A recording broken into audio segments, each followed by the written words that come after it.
வணக்கம். பொறியாளர் குமரேசன் கனியூர்லேருந்து இந்த வீடியோவை பதிவு பண்ணுறாங்க. தற்சமயம் பார்த்தீங்கன்னா நிறையா பேர் ஒரு கேள்வி ஒன்று கேட்டிருந்தாங்க. கிரானைட் போட்டிருக்கோம் சார் வீட்டுக்கு, அது பொறிஞ்சு வருது. டாப் சர்ஃபேஸ் பார்த்தீங்கன்னா பாலிஸ்டு கிரானைட் தான் நாங்கள் போட்டோம், ஆனால் அது பொறிஞ்சு வருது அப்படின்னு ஒருத்தர் சொல்லியிருந்தார். இது ஏன் வருது, இது எப்படி சரி பண்ணுறதுன்னு கேட்டிருந்தார்.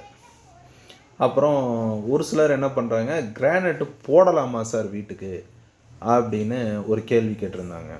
அப்புறம் கிரானைட்டு போட்டால் அதை கால்வெளியெல்லாம் வருமா சார், அது குழு குழு குழுன்னு இருக்கும் எப்போ பார்த்தாலும், அதனால் வேறு ஏதாவது பிரச்சனைகளோ அல்லது ஏதாவது தொந்தரவோ ஆரோக்கியத்துக்கு கேடா அப்படின்னெல்லாம் கேட்டிருந்தார். கிரானைட் அப்படிங்கிறது ஒரு டைப் ஆஃப் கல், இயற்கையில் கிடைக்கக்கூடிய ஒரு கல். அதாவது கிரானைட்டுங்கிறது எரிமலை குழம்புலேருந்து வரக்கூடிய அந்த எரிமலை பிளம்புலேருந்து வரக்கூடிய கல்லோட அந்த லாவா அப்படி ஒரு இடத்துல குளிர்ச்சி அடைஞ்சு ட்ரை ஆகி அப்படி சாலிடான ஒரு கெட்டியான பொருளாக மாறுறதா கிரானைட்டு. இது பாறைகள் ஒவ்வொரு கிரானைட்டும் ஒவ்வொரு மிக்சிங் கலரில் கிடைக்கும்.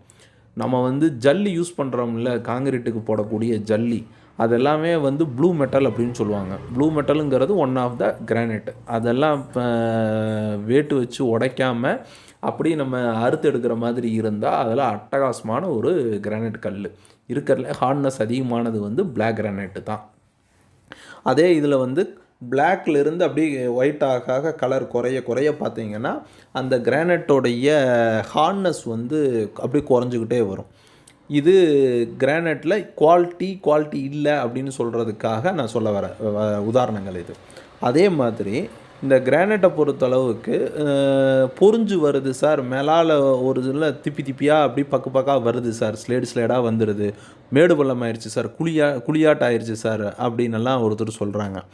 ஆக்சுவலி இது ஏன் வருது அப்படின்னு பார்த்தீங்கன்னா, அந்த இயற்கையில் வெட்டி எடுக்கக்கூடிய கல்லில் பலவிதமான தனிமங்கள் எல்லாமே கலந்து தான் அந்த லாவா இருக்கும்.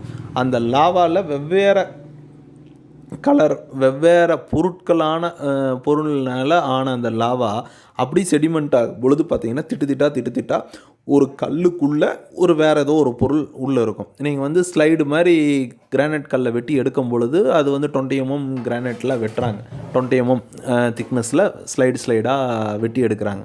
அப்படி வெட்டி எடுக்கும் பொழுது அது அப்படி இருக்கும், அந்த அதர் மெட்டீரியலும் அதில் இருக்கும். அந்த அதர் மெட்டீரியல் அந்த கிரானைட்டோட நல்லா இம்ப்ரெஸ் ஆகிருக்காது, அதனால் அது பிரிஞ்சு வெளியில் வரும். காலப்போக்கில் பார்த்திங்கன்னா போட்டால் அது நிற்காது, பேந்து வந்துடும். ஸோ கிரானைட் கல் வாங்கும் பொழுது அதெல்லாம் பார்த்து வாங்கினோம்னா அந்த பிரச்சனைகள் வராது.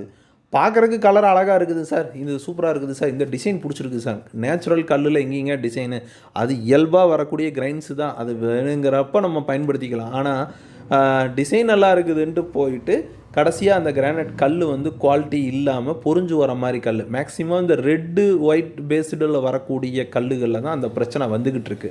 நான் பார்த்த வரையில் ரெட்டு ஒயிட்டு சேர்ந்த மாதிரி, அதாவது டல் கலரில் இருக்குங்க, அந்த மாதிரி கல்லுகளுக்கு கிரானைட் கல்லில் போகும்போது தான் இந்த பிரச்சனை வருது. ஸோ இது வராமல் நம்ம பயன்படுத்தலாம். இது என்னுடைய ஒரு யோசனை.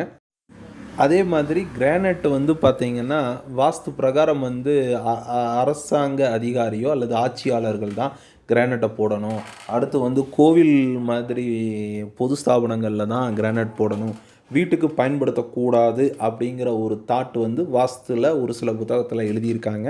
அது அப்படி நடைமுறையிலையும் வந்துக்கிட்டு இருக்கு. பட் கிரானைட்டை பயன்படுத்தலாம், இதனால் உடம்புக்கு எந்தவித கெடுதலும் வராது.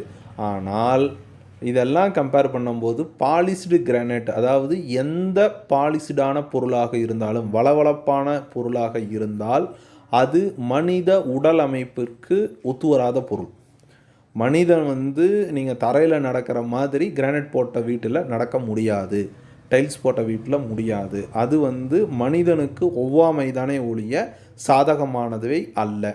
சரிங்க, அந்த காலத்தில் கோயில் எல்லாமே கருங்கல்லில் தானே கட்டினாங்க, கிரானைட்டில் தானே கட்டினாங்கன்னு திருப்பி கேட்பீங்க. நல்ல கேள்வியாக தான் அது அமையும். ஏன்னா அன்னைக்கு இருந்த கோயில்கள் எல்லாத்துலேயுமே வந்து பாருங்கள் உளி வச்சு கொத்தி அது வந்து மேடு பள்ளங்களோட ஒரு கிரிப் இருக்கிற மாதிரி தான் எல்லா கோயில்களும் இருக்குது. கோயிலோட சிற்பங்களும் கூட இருக்குது. மேடு பள்ளங்களோட ஒரு அமைப்பில் தான் அந்த உருவங்கள் இருக்கும். அதாவது சொரசொரப்பு இருக்கும் சார். வழுவழுப்புகள் வந்து அந்த காலகட்டத்தில் பெரும்பாலான இடங்களில் வழுவழுப்பு கிடையாது. சொரசொரப்பு, அதாவது அந்த மேட் ஃபினிஷ்னு சொல்லுவோம்ல, அந்த சொரசொரப்பு இருக்கிற மாதிரி தான் இருக்கணும். அது இருந்தால் உடம்புக்கு வந்து ஆரோக்கியங்க. அது வந்து எந்த விதத்துலேயும் அது கெடுதல் பண்ணுறதில்ல. அதே மாதிரி சவுண்டை வந்து பிரதிபலிக்கிற வேலையும் அது செய்யாது. பட் பாலிஷ்டாக இருக்கிறது வந்து சவுண்டை வந்து ரிஃப்ளெக்ட் பண்ணி அது ஒரு தொல்லையாகவும் கூட அமையும். ஸோ கிரானைட்டை வந்து பயன்படுத்தலாம், பயன்படுத்த வேண்டாம் நான் எங்கேயும் நான் சொல்லலை. தாராளமாக பயன்படுத்தலாம். அந்த கிரானைட் நல்ல கிரானைட்டாக இருக்கணும்னு அதெல்லாம் குவாலிட்டியெல்லாம் செக் பண்ணி வாங்கினீங்கன்னா அது பரவாயில்ல. இந்த மாதிரி 2-3 கல் இருக்கிறதெல்லாம் அவாய்ட் பண்ணுறது நல்லது. இந்த விஷயங்கள் பிடிச்சிருந்தால் ஷேர் பண்ணுங்கள், சப்ஸ்கிரைப் பண்ணுங்கள், மறக்காமல் பெல் பட்டனை ப்ரெஸ் பண்ணுங்கள். நன்றி.